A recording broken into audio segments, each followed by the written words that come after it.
These things that are built into our society that we feel like we have to have, that we have to do, that we have to engage in are just lies of the enemy to keep you away from what is the truth. And the truth is you are designed with a purpose and with meaning and with reason. You're created in the image of God. You're sacred, and you're supposed to live your life in a reflection of that. But we're broken, and we've been led astray by sin, and so God calls to all of us, repent. Come forth to the cross of Jesus Christ. Lay down at the altar the things that you've done wrong. Confess your sin and become like me. Be set free once and for all from this thing that's leading to your death and destruction. And if you don't do that, I am coming with a sword in my mouth to wage war on those who won't. And that's the gospel. And I know it's not fun. I know it's not where you're like, man, this was uplifting. I feel good. But it should be uplifting because what it says is you're not stuck where you are at.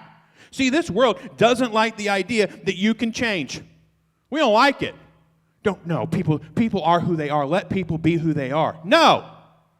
Because who they are is broken by sin, and it's not their true identity. It's not their true definition. It's interesting where he goes on in this. He says this. He says, he who has an ear, let him hear what the Spirit says to the churches. To the one who conquers, I will give some of the hidden manna.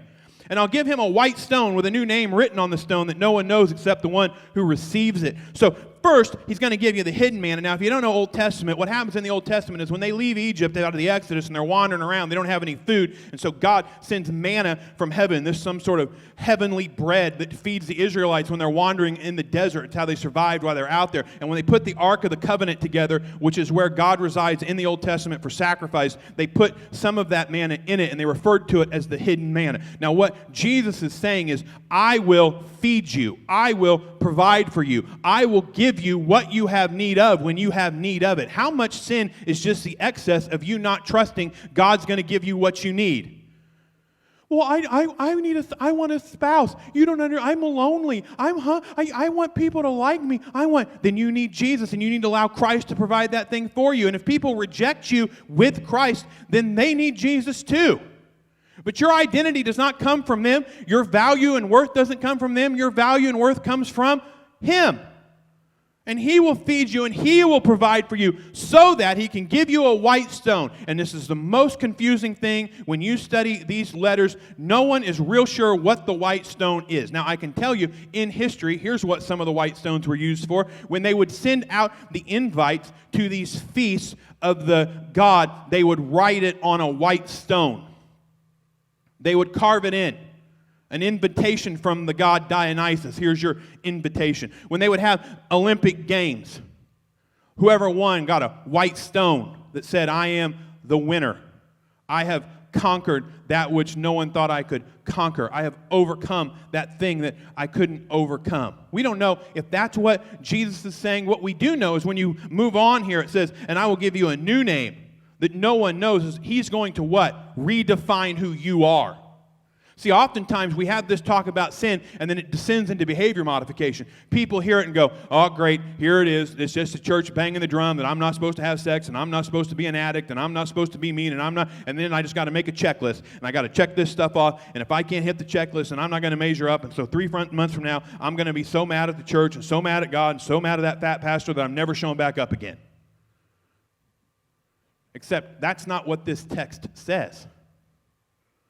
What this text says is, your sin has condemned you to death, and if you don't repent, I'm going to pour my wrath out upon you. But if you do repent, if you do overcome, if you do come back, then I'm going to feed you. I'm going to provide for you, and I'm going to make you a new thing. When you say to me, I can't change, I agree. You can't. Left to my own devices, I am an introvert, I'm mean as a snake, and I'm probably going to say something that's going to make you cry. That's who Pat Edrington is. I'm selfish, self-focused, self-motivated, I don't think about other people, and I'm insensitive. But that's not the definition that Jesus has given me. But that's who I am. That's the mark of sin I carry. So if I want to be different than that, I got 2 choices, right? Behavior modification, where I just pretend, try to play games, but what do they say? Leopards don't change their spots. Put the cat in the cage and watch what happens. Or, I submit. I submit my will, my desire, my wants, my needs to the cross. And if I do that, He gives me a new name. He makes me a new thing. See, the calling here this morning to holiness is not a calling to say never sin again. The calling is to recognize sin is keeping you from knowing and experiencing the God who made you.